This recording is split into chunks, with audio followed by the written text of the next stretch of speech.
Hello, welcome back to Redefining Moments. I'm your host Kelly, and I'm so glad to welcome you back and to see where this episode could take us all.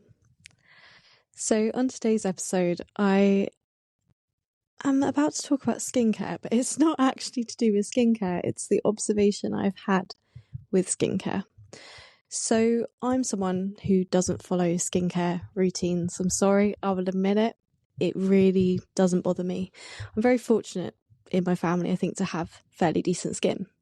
But recently I decided to take the steps to try this new brand that my friend had been using, and she'd had great success with it. Her skin looked amazing. She looked so young and incredible. So I thought I would give it a go. And I started to use it, and my skin started to break out way more than it even did during puberty. And my friend suggested a new way of doing it, and I tried it again, and once again the same thing's happening, and you won't be able to see right now for those who can see the videos, but it's just not something I'm particularly comfortable with. But my friend said something: it's not about your skin now, it's about your skin in the future. And I was thinking about this general phrase of it's not about now, it's about the future.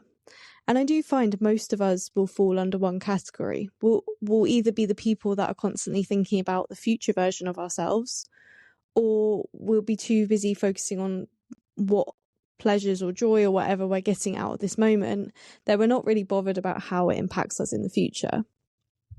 Now, I find I definitely come under the future-based person. I'm constantly thinking about what it is I'm doing now to better myself for the future. I'm constantly thinking about what I'm putting in my body, what I'm doing for my health, to do with imbalances with my body. And I think this does come from working in healthcare, because I observe patients who I can see problems have generally built over time, and I can see the weight this has on healthcare, and a lot of pressures, I would say, in general on us as a society because of the diet we have and the things we're doing for ourselves. There's generally an issue, I would say, a pandemic in some way, of a lot of us not eating well, not looking after our bodies. And actually, there is the natural result of aging, but so many of us are also experiencing a level of unhappiness with aging because our bodies have got to a point where it's no longer supporting us or allowing us to actually enjoy life. And I get it so often where I've had patients go, "Don't get old." And I'm like, well, what's the alternative? I don't want to die young. So I guess the alternative really is to try and find a way to grow old gracefully. But I was thinking about what my friend said about the comments with the skincare, and I was considering it just now, and I was like, but in reality, I don't know whether doing this skincare routine is truly going to help me when I'm older. Like, I have red hair, my skin is sensitive to the sun, so I'm at risk in that sense, but I also probably wear a lot more sun cream than other people. I also find I've got good genes. If I look at my parents, they look very youthful for their age. So there are multiple factors that can impact how my skin looks, whether I actually look older or younger than what I am. And the same can be said for our overall well-being in life, our overall body health, and our minds. So, for example, for me, we have Alzheimer's in our family. It's a thing, whether it's a genetic thing or just a coincidence is unknown at the moment. But at the same time, there are things I can do now which can support me when I'm older. But the risk we find between the future and the present selves, like the ones who are just focusing on, I'm enjoying this at the moment, I don't care, and then suddenly it hits them when they hit a certain age and their body's failing them. But we just don't know. We don't know if we're going to be the ones who end up being lucky or unlucky, if we end up being fit and well, or we end up being unable to function and needing support and care and just struggling with life. Like we don't know which card we're going to pull. We don't know our luck. at the end of the day. So what's the point, I guess? What's the point of living healthily? What's the point of trying to do things now to help us in the future? And I guess the truth is there really is no point, but I know myself, I would rather enjoy life now. And for me, enjoying life now means being healthy. It means going out into the world and eating good food that fuels me, not feeling fatigued because I ate too much sugar. And don't get me wrong, I have days which aren't great. But I guess when I think about both the future and the present moment, I am that person now. I'm thinking, how can I live in the best way for my future self in this moment? But I'm also thinking about how I can live in the best way for my present self. I'm not judging myself if I decide to have a day where I binge several movies and eat junk food and takeaway. But I also know the impact of that afterwards. I know the effects it has on my body. And the more I've withdrawn from bad habits or things that don't really fuel me over the years, the worse I feel when I actually fall back into them. So it's trying to find that balance between who we want to be in this moment and what we can enjoy, and trying to think about how it's supporting us for the future as well. So it's that balance between having fun and enjoying what we enjoy, but not at the detriment of our lives and our future selves as well. So you never know where life is going to take us, and we never know what impact our choices are going to have. But it's just trying to find that balance, I guess, at the end of the day. So yeah, from a skincare routine, I started to go, well, what's the point? Because at the end of the day, my skin's fine anyway. It's actually better when I don't use these products. So my choice in this moment is to stop using the products. That's it. Because actually it's causing me more discomfort by using them in this moment. And it might be a point in 10, 20 years' time I regret not doing a skincare routine. But that's also a choice that I have to face. And the same can be said for like the food we choose to fuel our body with, our habits, our behaviors, and the people we surround ourselves by. It's, I guess, looking at our lives now and thinking, how do we want our lives to look in the future? What do we want to have? And actually, one thing I've done recently is break my life down into sections when it comes to like looking at my goals and what I want in future. So this is something, if you are interested, I would recommend looking at, or just thinking about. So one of the things I have considered for me personally is soul. So how am I fueling my soul? So this can mean whatever it means to you. It doesn't have to be religion. It doesn't have to be faith. It can be logic. It can be whatever it is you believe in beyond yourself. The thing that gives you purpose, the thing that gives you meaning, even though I have got a section for purpose. But soul is something that allows you to feel more connected to yourself, to the world, to other humans. Something that gives deeper meaning to our lives. So for me, soul is being more connected to my own spirituality. So feeling more grounded within myself, more connected within myself, doing things that allow me to feel like I am working towards something. Like, it's hard to explain, but I think most people would get it in a way. It's giving life meaning. It's giving life an existence, something that helps us move forward, to motivate us, to give us joy. For me, helping others, doing this podcast, that for me isn't just for myself. It's to do something for other people, to try and give my own experiences and lessons and joy and passion and enthusiasm for life, and trying to help others find that path within themselves if they can, through their own way. So I'm not trying to enforce my idea of what life is to people. This is not what I'm doing. It's just offering my own suggestions and insights that have worked for me, so maybe I can help other people. So yeah, so I've looked at my soul. What does that mean for me? What does living beyond myself look like? You don't have to start with that section, but that's just the one I'm looking at first. The next bit was mind. So for me, mind is literally the logical brain. So I've realized that in order to survive this world, I've learned to be more logical. I've learned to find meaning in everything, but also be able to like break it apart, unpick it, analyze it to death.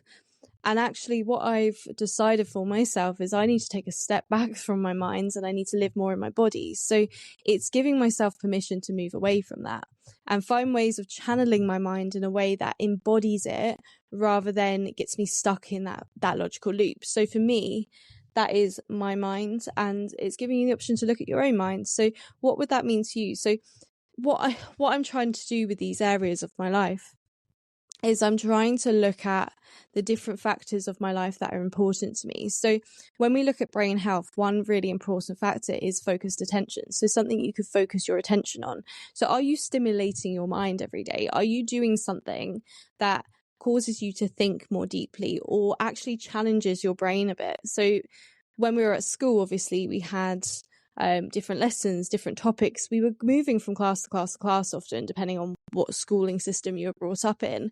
And our brains were constantly being stimulated. But then when we leave school and we start a new job, great, it's stimulated when we start a job. But if we've been in the same role and we're not changing in our lives and we're doing the same thing at home, same thing, same routines, same people, same experiences over and over again, we're not challenging our mind. We're not pushing it beyond its own understanding.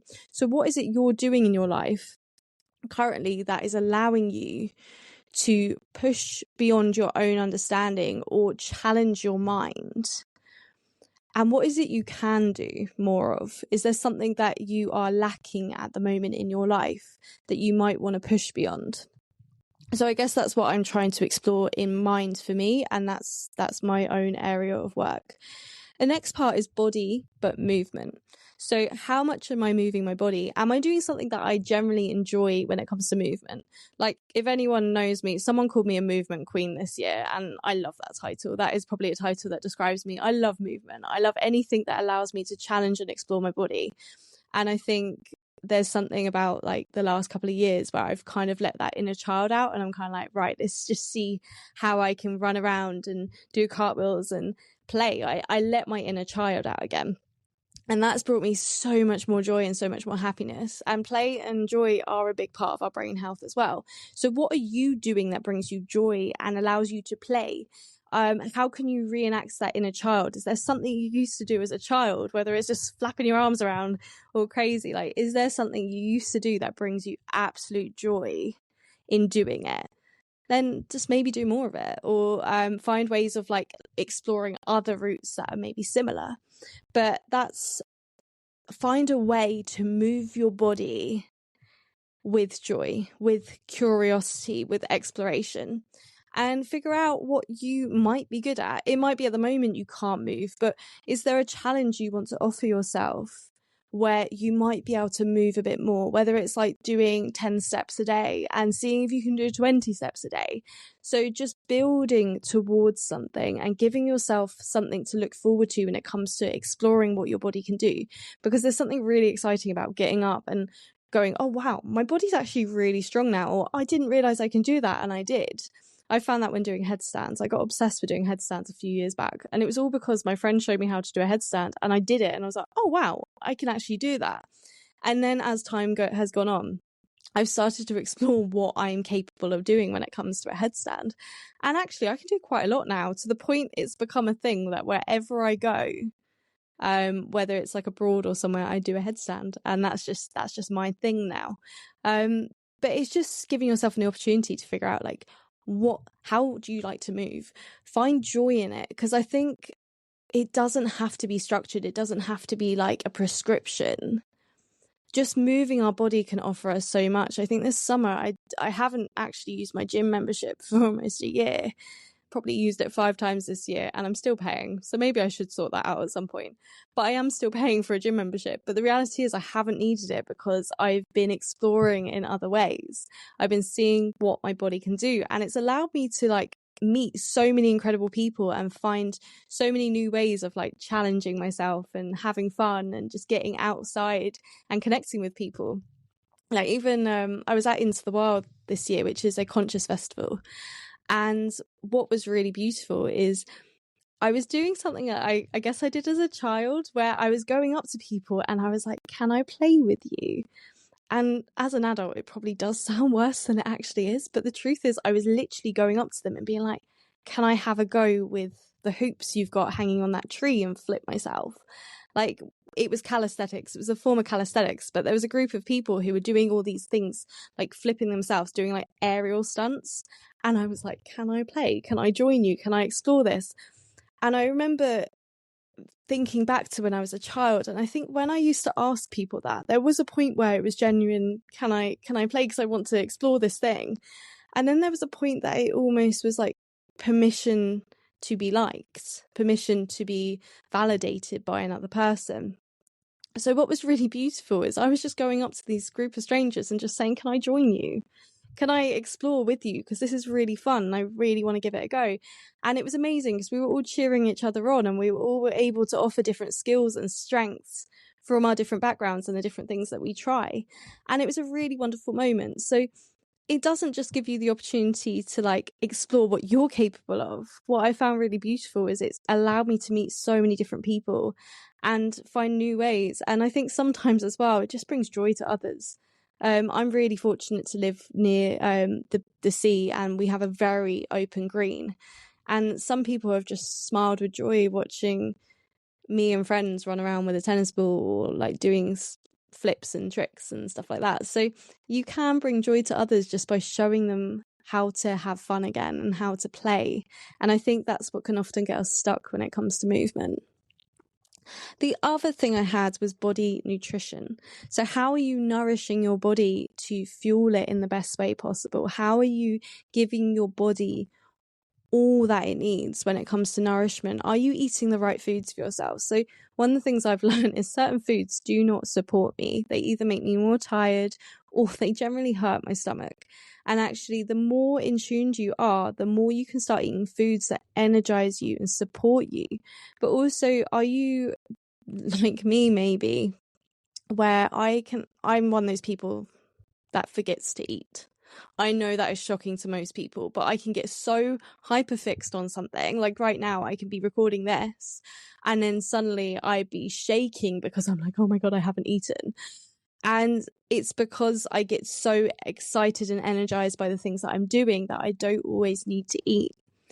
And the problem with that is when I do eat, I then eat something quickly because I'm like, I need to fuel my body because I'm so hungry. It's the same with water. I'll down it because I'm so hungry. I need to fuel my body, that I either eat things that aren't right for me, or I eat things that are quick, or I eat too quickly that my body doesn't actually have the chance to digest it.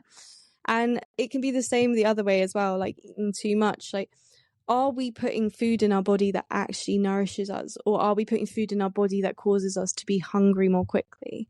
So when we look at these different areas in our lives, we can start to explore, like, actually, how could this be creating certain patterns? So if I'm not moving, then actually I'm more tired, and then I'm more tired, so I might be eating things that aren't really good for me, or because it's quick.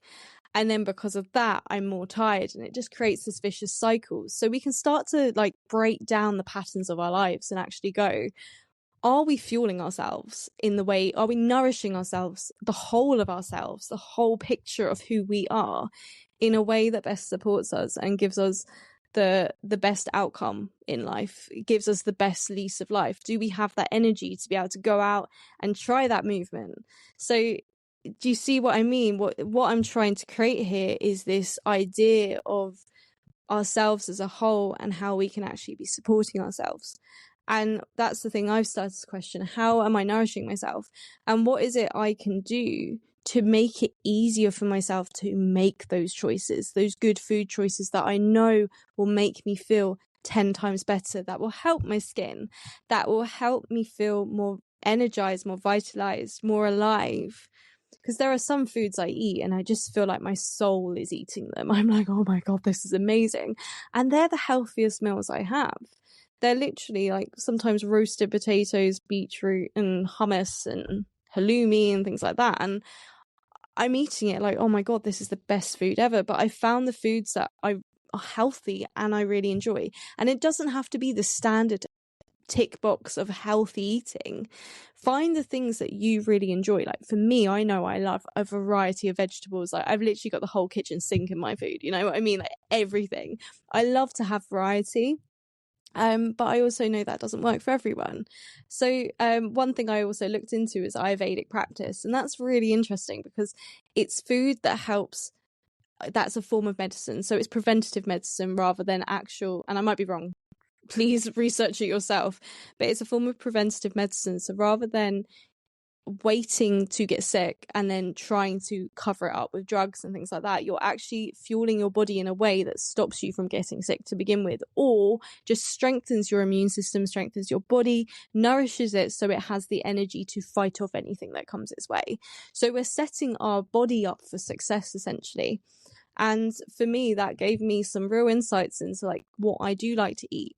And I say this with everything. I say it with astrology, I say it with spirituality, I say it with even Ayurveda. It doesn't have to be fact, but you can look at the information it gives you. There's tests you can do online. You can look at the information it gives you and you can go, does that resonate with me? Does that feel like it aligns with me? If it does, then maybe give it a try and see if it works. It's the same with astrology. I say this with personality typing.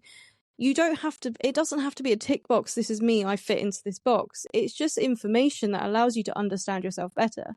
So go out and find ways, explore your food, find ways that you can get to know yourself better when it comes to food, and give yourself the opportunity to nourish yourself so you have the energy, so you have the time. Are you drinking coffee every day? Then maybe your body doesn't like coffee and that's why you're so exhausted by a certain time. That's what I've realised. Like sometimes I absolutely love coffee. I need a coffee. I want a coffee more for the flavour than anything. But I also know that actually when I drink it too much, I feel terrible. So it's finding that balance. The next thing I've got written down, oh, I did actually put it in it, is joy and play. So how much joy and play am I getting in my life? What am I doing for fun? Not for meaning, not for purpose, not for because it's on a list, because I have to do it. What is it that I'm generally doing just because it purely is fun and joyful and gives me something because of it? Just because it's something that is so special and so, like, I know, you know what I mean. Just something that energizes me, something that gets me feeling alive, feeling like, wow, this is the whole point of living. And I think a lot of us have forgotten that. We've forgotten how to find that part of ourselves in our lives. So what is it you are doing in your life that gives you pure joy just for the sake of it? Not because you feel like you have to, not because it's the thing to do, but just because it's for you. And that's it. Just for the pure, I can't even say the words right, pure pleasure of doing it. What is it you're doing? And if you're not, what can you do? What can you try? Be curious about this again. If you don't know the answers to any of this, just be curious. Explore what you think you might like through other people. If you've gone, oh, that looks really cool, then maybe try it. All you can do, try it once. If you don't like it, don't do it again. If you're not sure, try it another time and see what happens. Sometimes it does depend on how you're feeling at that time. I remember going to Milan the first time, absolutely hating it, going back the second time and absolutely loving it. So it depends on your mood and your experiences and everything else that's going on around it. So, but give it a go. Give it a go, even if it's just, as I've said before, and probably an Instagram post, shutting your door and dancing in your room when nobody's watching and just having fun with it and just seeing what your body can do just for the sake of it. It's fun. But find your version of fun, not my version of fun or anyone else's version of fun. Find your version of fun. Find what brings you joy. I would say as long as it's not harming anyone else. The next thing is purpose. So for me, find your purpose. Like, this is a hard one, I find, because not many of us know what our purpose is. Not many of us actually know what they want. I think I know what my purpose is in life. I love doing this, for example. But sometimes I'm trying to think of like something that's more tangible, more specific. But it kind of goes hand in hand with the joy and the fun. I find the things that at least bring me joy help bring others joy too and give me more purpose and more meaning. So they do sometimes come in hand. And I think there's a quote, and I'm going to try and remember it without butchering it, but a friend sent it to me once, and it was, don't do what the world needs.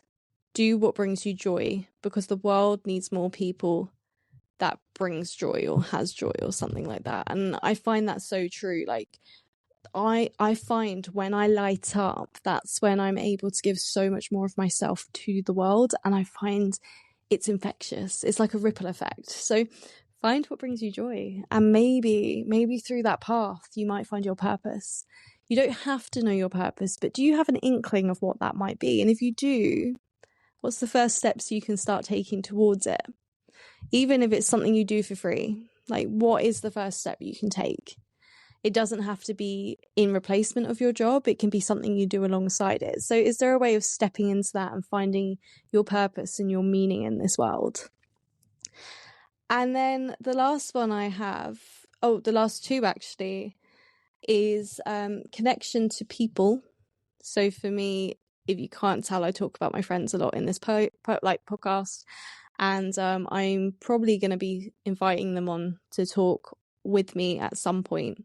But for me, people are such an important thing. And one of the things I've realized is how much I want to get to know the people in my life more deeply and just know them, like know details about their life. And I find I go very deep with people very quickly. Like, one of the things I find about how I connect with people is I talk to people as if I've already know them. Sometimes I don't even know their name, and I've been speaking to them an hour as if I know their whole life. Like, it's just something that I find very easy, is connecting with people and talking with people.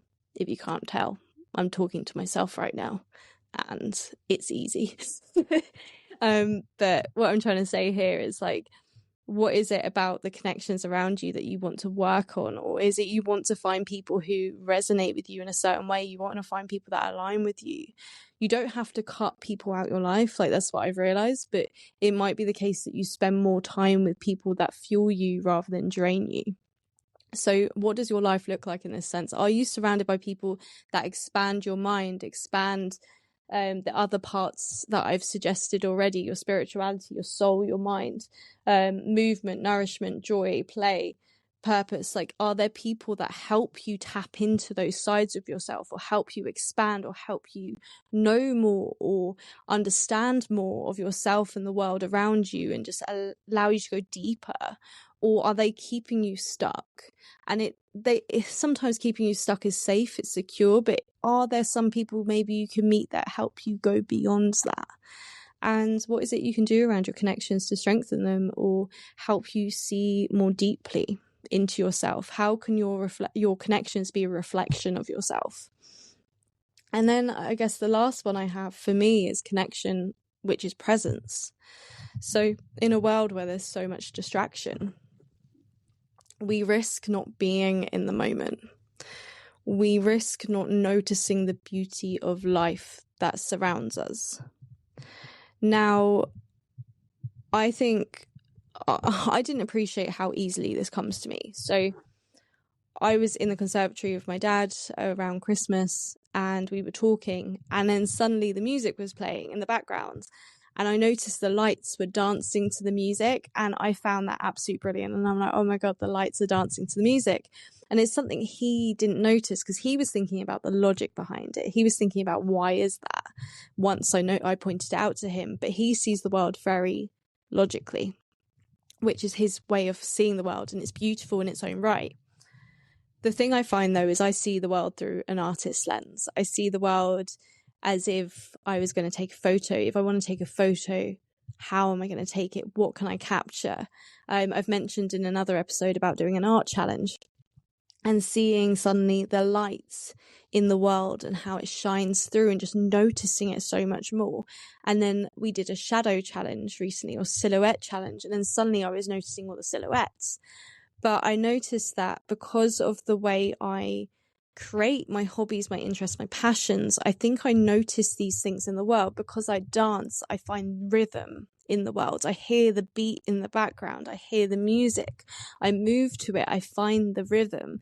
And then I see the rhythm when it comes to music. So when I put my headphones on, sometimes what I'll do is I'll watch an environment, and watch it dance to the music that I'm listening to. So it's finding these ways of like tapping into life and allowing us to see the details of it more. So pausing for a moment and allowing us to be present and notice something, whether it's noticing something beautiful, noticing something calming, noticing something engaging. I will likely do an episode which is just inviting you to go on a walk with me and allowing you to notice your environment, because I think it's something that so many of us can actually start to tap into and see the world more clearly. But being present, and what does that mean to you? What does being present and in the moment mean to you?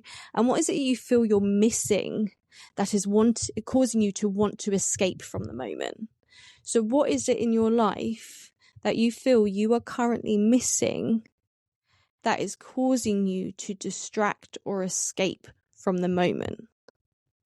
Because that might be where the answer lies, and that might be the thing that you need to look for more in your life.